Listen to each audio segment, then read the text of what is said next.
Salam alaikum. Regardez bien la vidéo qui va suivre ce commentaire. Vous allez voir un petit monsieur. C'est un ancien membre, un ancien magistrat du Conseil constitutionnel qui est passé à la télévision algérienne à plusieurs reprises, en prime time, à des heures de très très grande écoute, pour menacer d'une façon indirecte les gens qui ne vont pas voter, qui vont boycotter, qui vont s'abstenir de voter. Alors, autant le président Bouteflika a carrément dit, il l'a dit ouvertement et explicitement, que si nous ne votons pas, l'OTAN va intervenir en Algérie comme il est intervenu en Libye, c'est dire, hein. En même temps qu'ils font, ils s'aplatissent devant ces puissances, devant les États-Unis et la France. Il y a un double discours. En même temps qu'ils s'aplatissent devant ces puissances, et dans des discours destinés à la nation, ils viennent nous dire que si nous ne votons pas,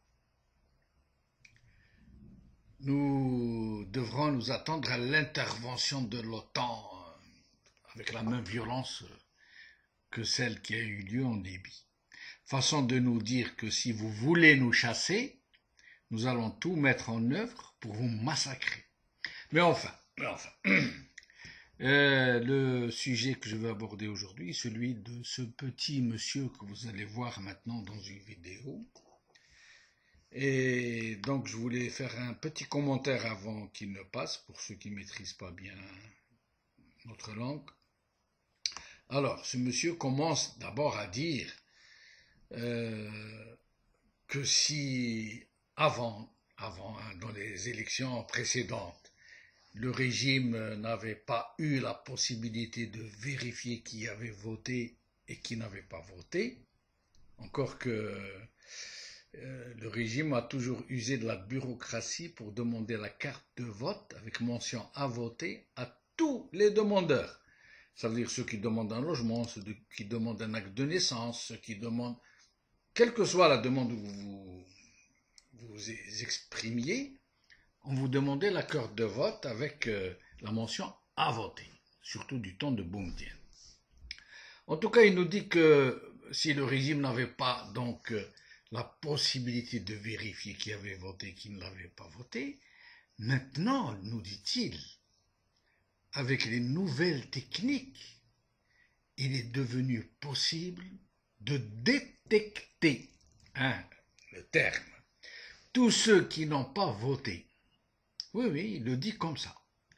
Parce que, et il le précise, avec l'air de nous avoir tous pris en faute, l'encre du bureau de vote est indélébile pendant 5 jours, selon lui. Cette encre-là dans laquelle vous devez plonger votre index avant de mettre votre bulletin dans l'urne. Mais il est tellement bête, ce pauvre monsieur, qui n'a même pas imaginé qu'il suffit d'acheter de l'encre rouge, tout simplement, et de la passer sur son index. Pour les plus peureux d'entre les abstentionnistes, encore que les abstentionnistes, généralement, ils s'assument.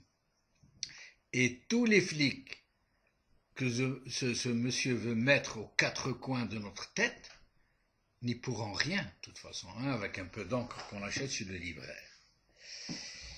Et avec un air consommé de la menace insidieuse, celle-là, primaire, et toute canine d'or qui cherche à faire frémir, il nous dit ceci: celui qui vote, nous le connaissons, et celui qui ne vote pas, nous le connaissons.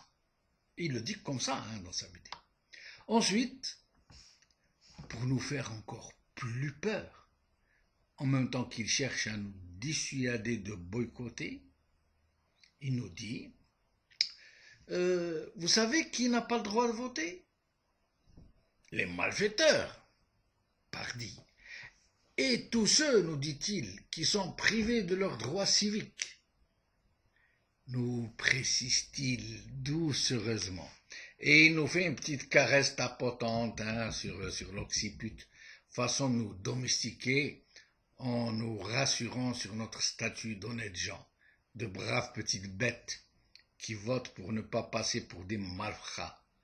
Et il passe ainsi de caresses pour chiens à cravaches persiflantes